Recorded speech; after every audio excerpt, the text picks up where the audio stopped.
Estamos en Unamos Latinoamérica. Hoy tenemos al invitado Diego Chanuar. Diego, ¿cómo estás? ¿Qué tal? Buenas tardes.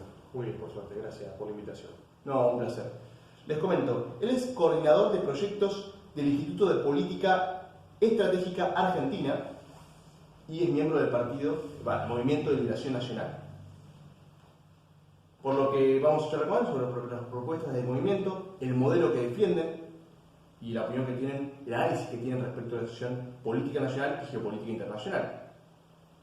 Diego, ¿cómo estás? Todo bien, por suerte. Bueno, ya mañana cerrando campaña, mañana 6 de agosto cerrando la campaña de nuestro candidato a presidente Martín Ayerbe, con la esperanza de poder llevar al debate presidencial una política de industrialización que es la que principalmente aúna al proyecto de liberación nacional y en ese marco la reconstrucción de los cimientos de la estructura económica nacional a partir de las sociedades y corporaciones del Estado que históricamente han sido el único instrumento que ha garantizado pleno empleo en la Argentina y ha garantizado la reconstrucción de la nación en sí, digamos, la reconstrucción de los cimientos que hace a una nación. Desde este punto de vista no se puede pensar la nación argentina si no se piensa en una estructura sólida económica y no se puede pensar una estructura sólida desde el punto de vista económico si no pensamos en un proyecto de industrialización que está a la vista que el capital privado no va a llevar adelante porque tiene intereses geopolíticos globales que nada tienen que ver con el proyecto de industrialización del tercer mundo, de Latinoamérica en particular, de Hispanoamérica en particular, y mucho menos de la Argentina, cuyo crecimiento en términos industriales favorecería el crecimiento de toda la región. ¿Y por qué es tan importante industrializar la nación? ¿Qué beneficios trae para el trabajador de a pie, para la persona de a pie? En principio hay que determinar proyectos de corto, mediano y largo plazo. Hoy un proyecto de industrialización implicaría una política de pleno empleo. En la Argentina hay que tener en claro que por cada puesto industrial, por cada trabajo industrial, se genera 1.4 trabajadores en lo que son las áreas de servicio o comercio que se estructuran bajo la órbita del trabajo industrial. Entonces, en principio, lo que favorecería es a una política de pleno empleo. En un segundo término, que es uno de los grandes objetivos que presenta el proyecto de liberación nacional, es la reconstrucción de la estructura económica nacional. Esto implicaría unificar fuerzas económicas, particularmente corporativas, tanto del Estado, fuerzas económicas tanto del Estado como de las pequeñas y medianas empresas. Hay que aclarar esto porque es muy interesante, porque el modelo argentino de desarrollo que nosotros hemos observado en la década del 40 bajo el gobierno de Perón y que retomamos acá en este siglo XXI, es que la producción se lleve adelante de manera equiparada con la pequeña y mediana empresa nacional, local, proveedora. Es decir, que mientras aproximadamente de cada 100 trabajadores industriales, mientras un 30% en términos generales estén bajo la órbita del Estado, un 70% está bajo la órbita de la pequeña y mediana empresa privada. Entonces, la unidad de fuerza y la proyección en un sentido común de industrialización es lo que va a favorecer el desarrollo de una estructura económica sólida en el país. Esto es a los efectos de garantizar abastecimiento de bienes, garantizar estabilidad de precios y garantizar un sistema de producción, de exportación en función de las necesidades internas. Y por último, en el proyecto de corto plazo habíamos dicho pleno empleo, en el proyecto de mediano plazo garantizar un sistema de estructura lo suficientemente sólida, y en el proyecto de largo plazo un proyecto de industrialización va a permitir el gran fin que nosotros tenemos, que nosotros impulsamos, que es la unidad de todo el sistema territorial nacional, es decir, unificar las fuerzas en función del dominio de nuestros espacios geográficos, ya sea el terrestre, ya sea el marítimo, ya sea el espacio aéreo y el espacio ultraterrestre o el dominio satelital. Bien, te quería preguntar respecto a lo que mencionás de la necesidad de empresas estatales. Nosotros tenemos hoy por hoy una visión del Estado a nivel sociedad, a nivel sentido común, que no está mucho el trabajo del Estado y del Estado en general. ¿Por qué una empresa estatal es necesaria y puede ser mejor que una empresa privada nacional? Bueno, en principio hay que analizar también la historia argentina, en la cual cuando hubo un objetivo de industrialización, cuando hubo un objetivo concreto de favorecer el proyecto industrial, favorecer una política de integración territorial, de dominio de los espacios continentales, el Estado argentino a través de sus empresas ha logrado grandes frutos. Nosotros aquí no tendríamos un sistema de gasoducto de la envergadura que se llevó adelante con la unificación del gasoducto del sur entre Santa Cruz y acá nomás, Lavallol, allá por la década del 40. No tendríamos gas natural si no fuese por el Estado, no tendríamos abastecimiento de petróleo si no hubiese sido por YPF.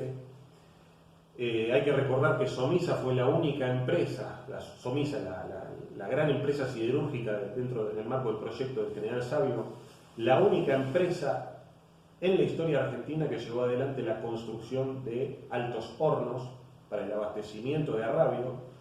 No puede ser que en este siglo XXI la Argentina, si pretende ser una nación autónoma, no tenga abastecimiento autónomo de arrabio. Digamos, estamos hablando de tecnología del siglo XIX. ¿Qué sería, para el que no entiende, qué es un alto horno, por qué es importante para la economía o soberanía? El alto horno, para decirlo en términos generales, es el marco de producción del acero, de un acero a partir de la unificación del carbón y el mineral de hierro. Entonces, la Argentina, en el marco del proyecto de industrialización del General Sabio, ya por la década del 40, regulado por la ley 12.709 o la ley 12.988, llevó adelante un proyecto autónomo de abastecimiento de acero que favoreció todo el plan de industrialización de la defensa nacional. Porque recordemos que Somisa abastecía chapa naval, abastecía acero a la industria militar y abastecía acero también a los complejos civiles, de vivienda civil. Entonces estamos hablando de un instrumento estratégico que es transversal a todo tipo de actividad industrial.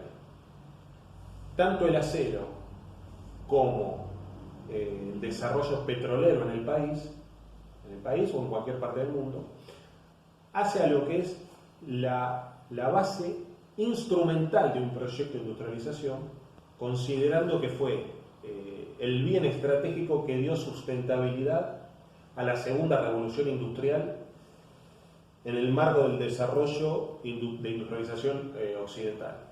Entonces, no se puede pensar un proyecto autónomo de país, un proyecto industrial autónomo si no se piensa en garantizar abastecimiento de energía y abastecimiento de acero. Y eso, bajo el gobierno de Perón en la década del 40, y que se truncó con el golpe de 55 y que aún más se profundizó con los sucesivos gobiernos, tanto militares como democráticos. Digamos, recordemos que Somisa se cierra en la década del 90 bajo orden de la embajada norteamericana, bajo gobierno de Carlos Saúl Méndez. Me cuesta nombrarlo por cualquier cosa. ¿Y fue bajo la orden de la embajada? Bueno, uno puede intuir que el hecho del cierre de determinados instrumentos militares, como el proyecto misilístico del Vector Cóndor, por ejemplo, la entrega del proyecto de industrialización aeronáutica, que luego se lo termina llevando la empresa aeronáutica norteamericana, Lockheed Martin. Uno puede intuir que en ese momento, con la caída del muro de Berlín y el proyecto de globalización, cuyo eje de gravedad se encontraba en los Estados Unidos, quien administraba el planeta Tierra eran los Estados Unidos. Lo administraban tanto en su patio trasero como a nivel global. Entonces, uno dice, bueno, bajo la administración del planeta Tierra, por orden directa de los Estados Unidos, la Argentina llevó adelante un proyecto de desindustrialización y al mismo tiempo un proyecto de globalización de su economía. Por eso la adscripción directa del gobierno de turno al Consenso de Washington. Claro, comprendo. Te quería consultar respecto a los actuales candidatos, partidos y gobiernos. ¿Existe hoy por hoy entre los candidatos que han gobernado, los gobiernos que han gobernado los últimos 40 años en Argentina, alguno que haya llevado adelante un proyecto industrial o haya querido llevar adelante algo parecido? Bueno, está claro que si hay algún elemento que rescatar, se tiene que analizar desde el proyecto peronista. Digamos que bajo el gobierno de Néstor Kirchner se llevaron adelante determinados aspectos estratégicos, se lograron determinados aspectos estratégicos que podrían ser hoy utilizados para la reconstrucción de la infraestructura económica nacional como es, en principio, el desarrollo satelital nacional. Digamos, cuando se puso en órbita el ARSAT-2, particularmente el ARSAT-2, lo que se ha logrado es que la Argentina se posicione como uno de los 7 principales países del planeta Tierra en poner un satélite geoestacionario en órbita. Esto implica un satélite a más de 30.000 kilómetros de distancia sobre el nivel del mar. Entonces, ahí hay un gran logro.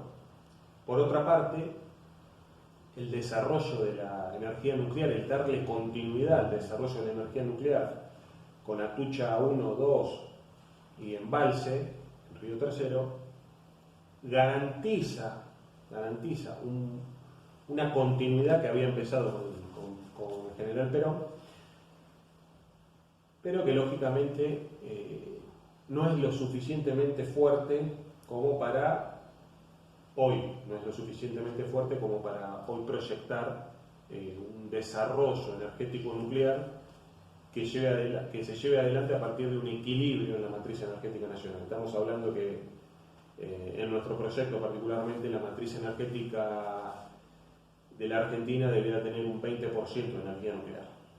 Entonces hay que aumentar la escala de producción de reactores nucleares, principalmente los modulares, que la Argentina, como pocas naciones en el planeta, también lleva adelante con proyectos, con tecnología conveniente como es el agua pesada y el uranio natural.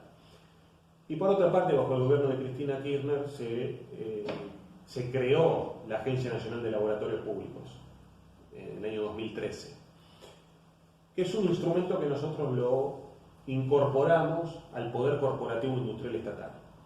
La Agencia Nacional de Laboratorios Públicos es, en términos jurídicos, una corporación del Estado porque tiene una personería dual, es decir, tanto pública como privada, es decir, puede llevar adelante contratos comerciales bajo la órbita del Código Civil y Comercial de la Nación, como puede llevar adelante la administración de aquellos laboratorios públicos que se encuentren bajo su órbita, esto es en el marco del derecho público.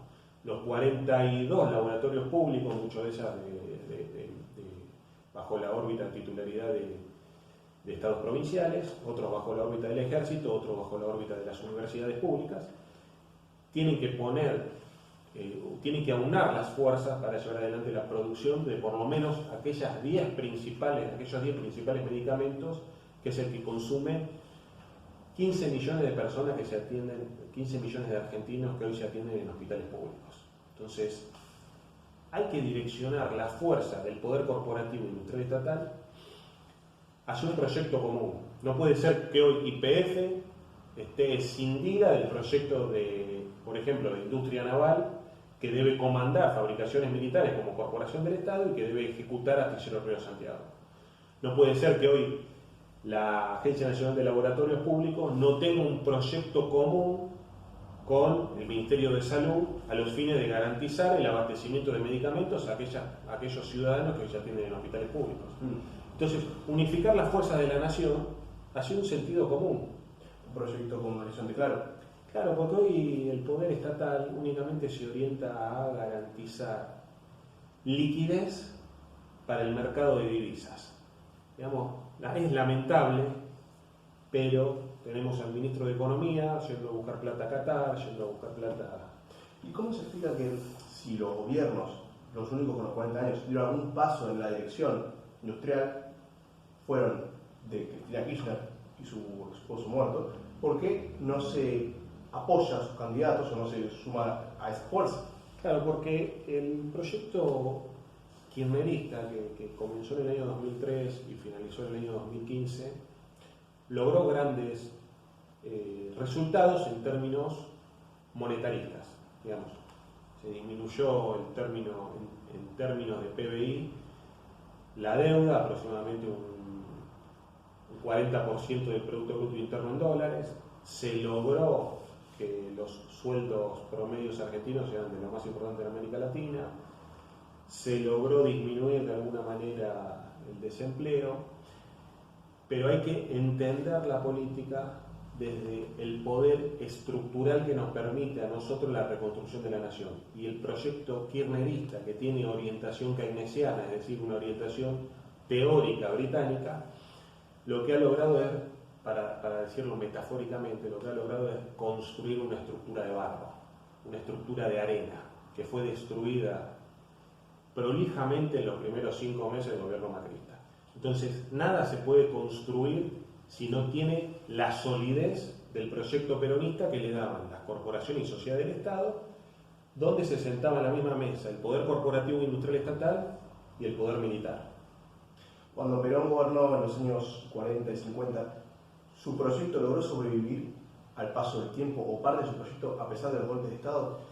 Sí, sin duda, terminó de caer en la década del 90 y vimos lo que ha sido la desestructuración de todo el proyecto industrial desde el año 55 en adelante, y ha habido determinados momentos,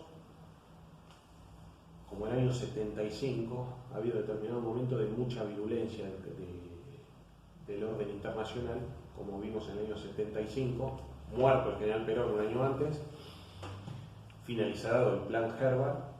¿Qué es el plan Herbert, perdón? El plan Herbert fue un plan de negociación donde la estructura económica aún se mantenía bajo la planificación del Estado y que se negoció con el capital privado determinados aspectos de abastecimiento de bienes, precios y calidad de la mercadería o producción, determinada producción interna y producción de exportación. Entonces se llama Pacto Social. Pacto Social, que garantizó, esto lo explica excelentemente Carlos Leiva, que hoy tenemos el lujo de que esté impulsando el proyecto industrial nacional y que lógicamente se encuentre entre nosotros en el mundo de los vivos, de quienes hoy estamos militando, y que explica claramente que la Argentina llevó adelante un conjunto de negociaciones con todo el aparato industrial privado y que garantizó en ese año que la Argentina tenga inflación cero y una política de pleno empleo, donde el desempleo aproximadamente rondaba el 2%. Entonces, eso, el año posterior, muerto Perón, finaliza con lo que el propio Leiva llama el golpe institucional, comandado por Celestino Rodrigo, comandado por cuadros políticos como Ricardo Massueto Sin, como Pou, creador del SEMA, que luego fue, fíjense, que luego fue presidente del Banco Central cuando se confiscó los depósitos de los argentinos en el 2001. Entonces, dentro del gobierno, perdón, dentro del gobierno hay agentes que boicotearon el plan económico. Sí, lógico, esto lo cuenta Carlos Leiva, que Herbert presentaba su renuncia y Isabel Perón no se la quería recibir porque sabía lo que se venía. ¿Esto que renuncia? Claro, porque se finaliza un periodo Hay que entender también desde el punto de vista geopolítico en qué momento fue el Precio año. del petróleo y caída del modelo de bienestar, a menos por lo que estudié. Exactamente. Planificación de los Estados Unidos de abastecimiento del flujo petrolero para su sistema financiero.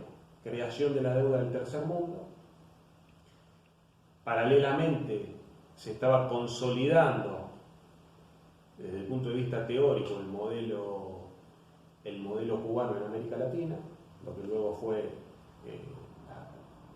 fue conocido como el Plan Cóndor por parte de Estados Unidos, que llevó adelante una política de ocupación militar en todo el continente, y que lógicamente la desestructuración del patrón dólar respecto del oro garantizó a los Estados Unidos un poder imperial que fue el poder de globalización que tuvo el denominado petrodólar, ¿no? Que, si podemos poner una fecha de finalización, fue en el año 2020, con la caída abrupta del precio del petróleo y el gran triunfo de Rusia hoy por hoy, en donde logra unificar una política petrolera conjuntamente con Arabia Saudita. Entonces, estamos hablando de... Perdón, interrumpa, para sintetizarlo, por resumirlo. Entonces, en los años 70-75, por ahí, En el año 75, concretamente. Estados Unidos consigue que los países petroleros estén bajo su órbita, la gran mayoría de ellos, y así manejar el flujo de petróleo internacional, y ese dominio casi monopólico se rompe ahora. Claro, hay que recordar que el acuerdo de los Estados Unidos con Arabia Saudita surge precisamente en la década del 70 y logran que el flujo de petróleo, el flujo de la comercialización internacional del petróleo, esté bajo la órbita del sistema financiero norteamericano, que es lo que crea el sistema de deuda externa. Hasta ese momento el FMI era un organismo que no tenía incidencia desde el punto de vista de dominio de las economías del tercer mundo, precisamente porque no tenía capacidad de financiamiento, capacidad de financiar deuda. En la década del 70, al lograrse estos hechos históricos, como es un aumento del barril de petróleo de casi 400%, como es la desvinculación del dólar respecto al patrón oro, como es el acuerdo norteamericano con Arabia Saudita y la activa participación en términos de dominio de las economías del tercer mundo por parte del FMI, se logra cerrar una política de avance por parte de los Estados Unidos que se termina de concretar con los golpes de Estado. Para hacer una pequeña aclaración, el tema del petróleo, el precio del petróleo es fundamental porque el precio del petróleo es uno de los precios que definen los bajos de la economía.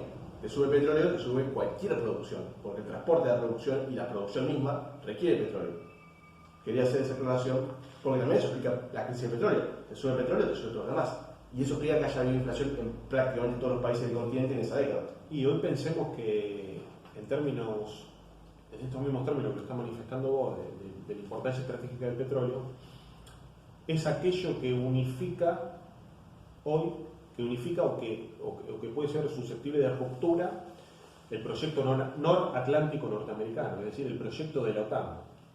Hay que tener en cuenta que el conflicto con Rusia en Ucrania, desvinculó el abastecimiento de energía barata a Europa. Y lo que llevó adelante Estados Unidos en el año 2022, es decir, el año pasado, fue la mayor exportación de gas natural licuado de la historia de este país, disminuyendo las reservas a sus máximos históricos. Por eso hoy los Estados Unidos están promoviendo un barril a $70, y por eso hoy el acuerdo Rusia y Arabia Saudita es de los más estratégicos porque garantiza un barril de 85 a $100. Entonces tiende indudablemente a disminuir aún más las reservas norteamericanas y a disminuir el poder industrial militar de los Estados Unidos.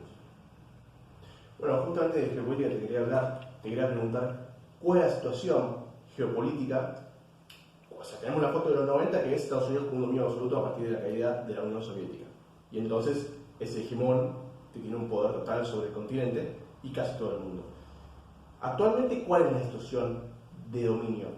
¿Hasta qué punto hay un dominio? ¿Cuáles son las potencias en pugna por el dominio global? Lo que actualmente estamos viendo es un modelo que transita paulatinamente hacia un nuevo punto hegemónico de dominio como nunca antes en la historia del sistema capitalista, porque el centro de gravedad se va a posicionar por primera vez en el continente asiático. Entonces lo que estamos viendo es la planificación estratégica de China de cómo paulatinamente el centro de gravedad se está corriendo hacia lo que es el dominio de Indo-Pacífico. Quien llegue a dominar el espacio marítimo, voy a hablar en términos marítimo-continental, quien llegue a dominar el espacio marítimo de Indo-Pacífico y continental euroasiático, va a dominar gran parte del siglo XXI, es decir, uno podría posicionarlo allá por el año 2030. Vamos a consensuar en que va a dominar la segunda mitad del siglo XXI. Entonces, estamos viviendo un proceso de transición como nunca antes en la historia del sistema capitalista, y que hay que tratar desde la Argentina dos cosas: que el proceso de transición no sea virulento para nuestro pueblo, y que en este proceso de transición lograr unificar la mayor cantidad de fuerzas posibles, tanto a nivel local como a nivel histórico en términos de aliados continentales. Desde este punto de vista, la Argentina tiene que llevar adelante, es indispensable que lleve adelante un proyecto geopolítico de unificación de sus espacios territoriales. Cuando nosotros hablamos de unificación de espacios territoriales, lo pensamos desde lo que son sus espacios geográficos periféricos, desde la periferia hacia el centro. ¿Cuáles serían los espacios que hay que unificar? Los espacios que hay que unificar es la cordillera de los Andes con el mar Atlántico, con el Atlántico Sur, el bosque chaqueño con el Polo Sur. Esto implicaría el dominio del ejército argentino. Esto inclusive está regulado en las leyes, está ordenado en la Constitución. La propia Constitución ordena al Congreso llevar adelante una ley de dominio de los espacios periféricos limítrofes con otros países nacionales. Entonces, el dominio de los espacios geográficos tiene que implicar el dominio en principio de la cordillera de los Andes y el dominio del Atlántico Sur. El dominio del bosque chaqueño con el Polo Sur, lo cual implicaría poner en el centro de gravedad, poner todas las fuerzas centrípetas hacia aquella porción de territorio que unifica tanto el continente americano como el continente antártico, que es Tierra del Fuego. Entonces, un proyecto de blindaje de nuestro centro de gravedad, que es aquella isla que unifica ambos continentes, implicaría un fortalecimiento de la Argentina en términos de seguridad nacional o en términos de defensa nacional, e implicaría un fortalecimiento de la Argentina respecto del conflicto Malvinas. Comprendo. Y ese fortalecimiento se haría a partir del ejército, de que el ejército ocupe esos espacios y los utilice. ¿O a partir de qué medidas? Acá particularmente nosotros tenemos que llevar adelante una serie de medidas. En principio, ejecutar la ley 26.776 de conexión de Tierra del Fuego con Santa Cruz, con el continente americano. No puede ser que esta ley se aprobó en el año 2012 y todavía está en veremos. Entonces, el artículo número 5 establece en el orden de la mínima distancia, que implica la unificación de Cabo Vírgenes con Cabo Espíritu Santo. Esto es la boca del estrecho de Magallanes. Recordemos que por el estrecho de Magallanes pasan buques taiwaneses, chinos, coreanos, que se posicionan en la milla 201 y nos barren todos los recursos piscícolas que poseemos los argentinos. Al tiempo que uno podría intuir que esa es la flota que está abasteciendo financieramente a Malvinas. Recordemos que aproximadamente entre un 40 y un 50% del Producto Bruto Interno de Malvinas se da a través de la venta ilegal de licencias pesqueras. Entonces, en principio, conexión de Tierra del Fuego con Santa Cruz, con dos buques portarrodantes en la boca del estrecho de Magallanes. por otra parte, conexión del puerto de Ushuaia con la península antártica. Llevar adelante una conexión real a través de la Armada de nuestro puerto de Santa Cruz, nuestro puerto de Ushuaia con la península antártica.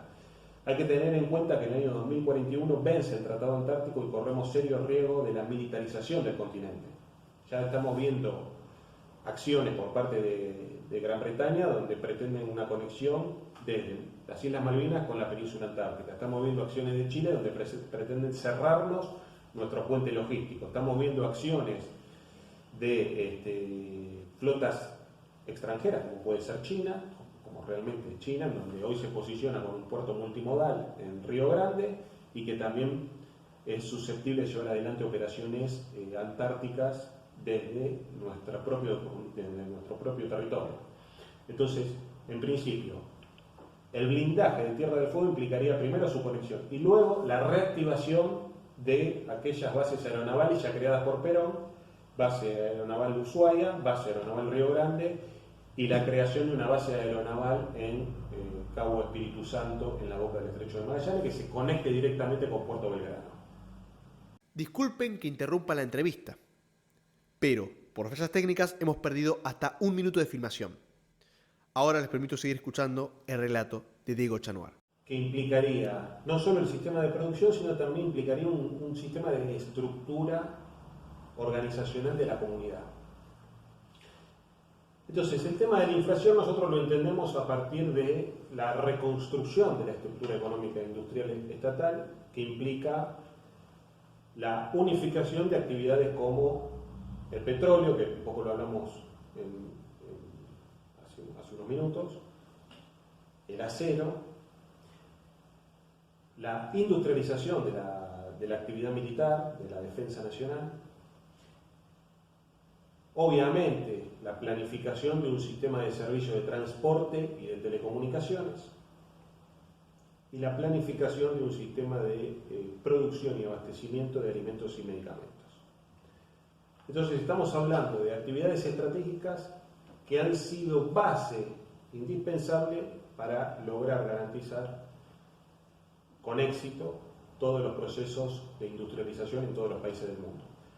Entonces, si nosotros entendemos que la inflación, es decir, un aumento generalizado de precios que se da con un periodo de tiempo determinado, tiene una vinculación directa con el fortalecimiento de la moneda y que la moneda tiene una vinculación directa, su fortalecimiento tiene una vinculación directa con el proyecto industrial sobre el cual se desarrolla dicha economía, entonces estamos hablando que la base o el núcleo fundamental está en garantizar que nuestra moneda tenga una expresión a partir del trabajo industrial, que es la que garantiza el fortalecimiento de la economía, de la estructura económica. Entonces, el quid de la cuestión está en lograr un proyecto industrial lo suficientemente sólido para fortalecer la moneda, que ésta no devalúe y que en definitiva no repercute en un aumento de precios.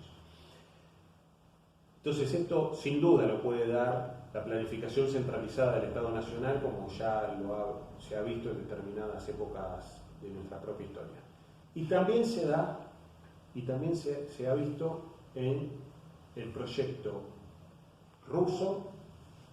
Bien, fíjense que cuando el presidente Putin de Rusia asume la presidencia ya por el año 2000, 1999, la inflación rusa rondaba el 86% anual. Cuando logra, unos años después, unificar las fuerzas del complejo industrial militar y las fuerzas del complejo industrial hidrocarburífero, logran reducir la inflación a un 4%, anual, y aumentar el Producto Bruto Interno de aproximadamente 250.000 millones de dólares, es decir, menos de la mitad de lo que hoy tiene la Argentina, a posicionarse entre los 10 países con mayor Producto Bruto Interno del planeta.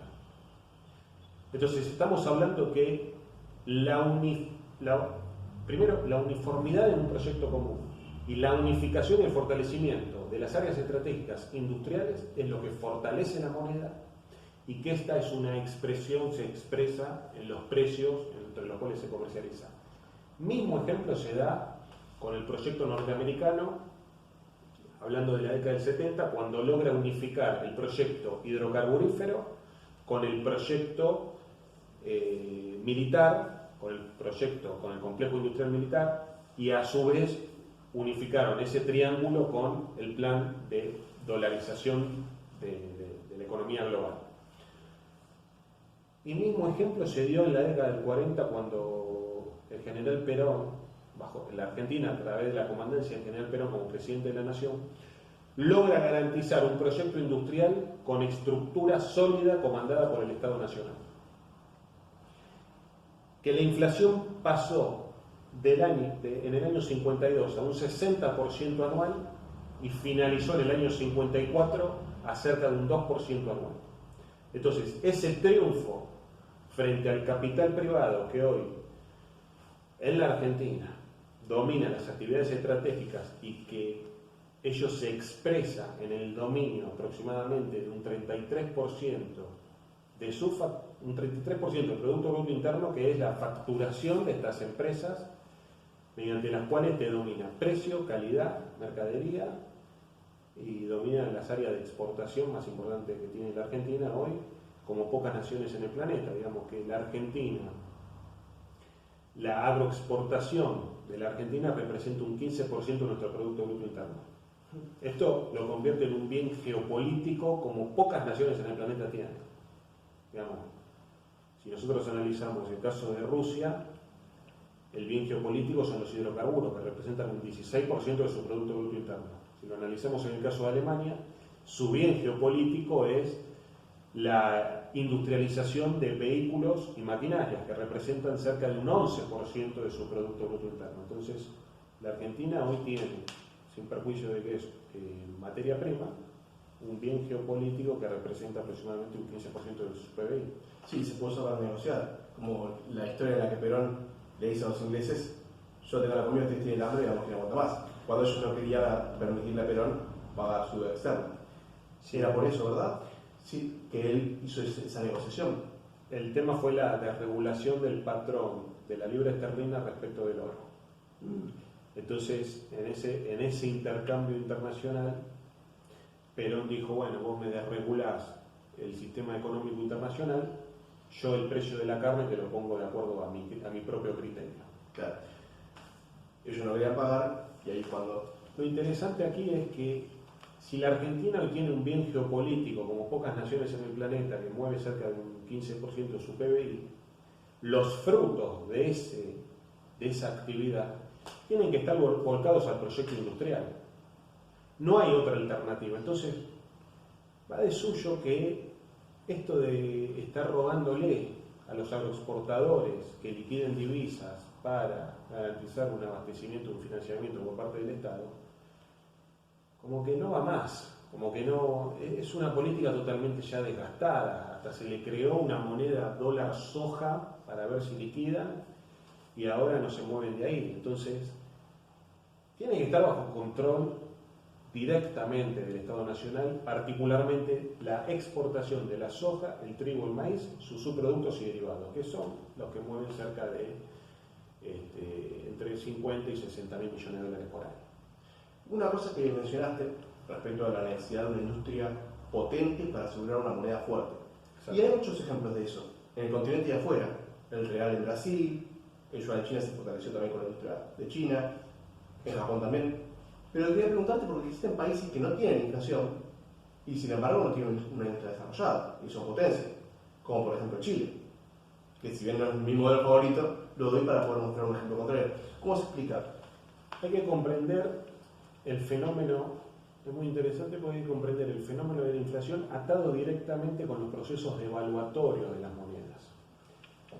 La Argentina hoy presenta una diferencia entre base monetaria y reservas en divisas que ronda un tipo de cambio de más de 600 mangos, más de 600 pesos por cada dólar. Ahora bien, si nosotros tenemos que nuestra economía está dominada por los exportadores, por los importadores, por los acreedores externos, como es el Fondo Monetario o como es el sistema financiero internacional, y por los especuladores, Esto implicaría, en principio, una disminución drástica de nuestras reservas. ¿Por qué? Porque los exportadores no te liquidan divisas, porque los importadores te importan hasta los tornillos, no se fabrica prácticamente nada en el país, porque los acreedores externos, hoy, como ningún otro país en el planeta, la Argentina se ha endeudado en los últimos 10 años a cifras monumentales, casi similares a los países industrializados, es decir, superando con creces el 100% del Producto Bruto Interno Nacional, y porque los especuladores siguen haciendo sus negocios y sobre todo esperando que vuelva a liberarse el mercado de divisas. Entonces, una disminución de nuestras reservas implicaría un aumento del tipo de cambio. Un aumento drástico de nuestra base monetaria implicaría también un aumento del tipo de cambio. Respecto de la base monetaria, aclarar que la Argentina, como pocas naciones en el planeta, hoy aproximadamente el 70% de su base monetaria son emisiones de títulos del Banco Central, que están en poder de los bancos, particularmente las LELIQ, que rondan aproximadamente los 13 billones de pesos. O sea, la mayoría del dinero que se emitió y de los generadores de inflación no está en manos de la gente, de la sociedad. Exactamente. Cuando hablan de ajuste los liberales, no hablan de ajustar la emisión de títulos del Banco Central. No, hablan de ajustar la administración pública, que representa aproximadamente un 5% del gasto público anual, del presupuesto nacional. Es insignificante. No hablan de ajustar aquello que representa cerca de un 23% del presupuesto nacional, que son los subsidios a las petroleras, entre otros, a los agroexportadores, entre otros. Entonces, exactamente lo que vos decís, el 70% de la base monetaria ampliada son títulos que emite el Banco Central y solo el 30% es plata que produce el pueblo argentino. Es plata que está circulando en la calle o que está depositada en los bancos. Claro, por eso... Entonces, estos desajustes macroeconómicos, esta desestructuración del proyecto industrial, porque acá todo este desbarajuste, todo este caos ya establecido en la Argentina, viene a partir de la destrucción del proyecto industrial y que lógicamente las variables macroeconómicas han acompañado. Comprendo. Entonces, podría sintetizarse que para tener una moneda fuerte, que una industria fuerte es fundamental. Con alguna industria puedes tener mayores divisas, una balanza comercial positiva, tener más dólares y por eso es más fácil que tu moneda tenga respaldo. Y que, por otro lado, también existe la necesidad de que no se emita o no se pierdan al menos divisas en el Banco Central. Digo, lo que quiero decir es, se puede emitir siempre y cuando estén aumentando tus divisas en dólares, eso quiero decir. ¿O me equivoco? No, es interesante porque perdón que te interrumpa, para explicar el fenómeno de Chile, sí. Es un fenómeno que no emiten, tampoco o tienen grandes reservas de dólares, no tienen mucha plata, pero es una economía chica, sí, pero mantienen su fortaleza de divisas a partir de que el fruto de la exportación de su bien geopolítico, que es el cobre, va a abastecer a las arcas del tesoro chileno. Perfecto, bien explicado. Ahora, en el caso argentino, con una industria se podría conseguir lo mismo. Sí, necesitamos estatizar el comercio exterior. Claro, porque si no el tema de todo lo que son las materias primas que se exportan y muchas veces por contrabando, muchas veces no pagan Sin duda. las funciones. ¿Cómo conseguís los ingresos necesarios para respaldar tu moneda? Hay que aclarar algo. Nosotros necesitamos un proceso de transición en donde pasemos de una economía capitalista donde nuestra moneda está subordinada a una divisa internacional como es el dólar, hacia un proceso de nacionalización, no solo del comercio exterior, sino también de todo el sistema financiero local. Que esto implica que nuestra moneda ya no esté respaldada en una divisa internacional, sobre todo porque, lo que hablábamos antes, este trance del eje de gravedad internacional de los Estados Unidos a China implicará también el proceso de desdolarización del sistema económico internacional. Que de hecho se está dando, porque hay países que ya están comerciando sin usar el dólar de por medio. Por ejemplo, sí, los BRICS, que lo están impulsando una moneda BRICS que va a ser el yuan.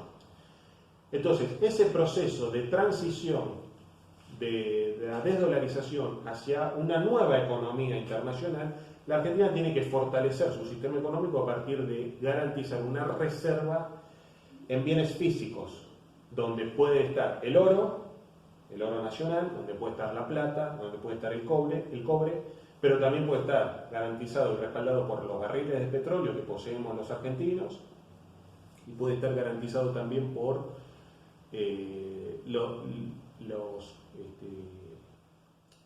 la agroexportación, principalmente para poder proyectar un sistema de comercialización internacional con aquellas naciones que requieran de agroexportaciones.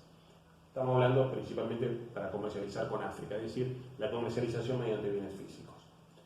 Entonces, este proceso de transición, de fortalecimiento de nuestra moneda en un plano industrial, requerirá indudablemente que el esfuerzo macroeconómico pase de una reserva en divisa internacional como es el dólar a una reserva en banco físico como son los recursos que poseemos los argentinos, y que requiere indudablemente la estatización del comercio exterior en estas tres grandes actividades, que es la estatización de la soja, maíz, trigo, girasol, sus subproductos y derivados, donde los frutos de esta actividad se vuelquen directamente al proyecto industrial.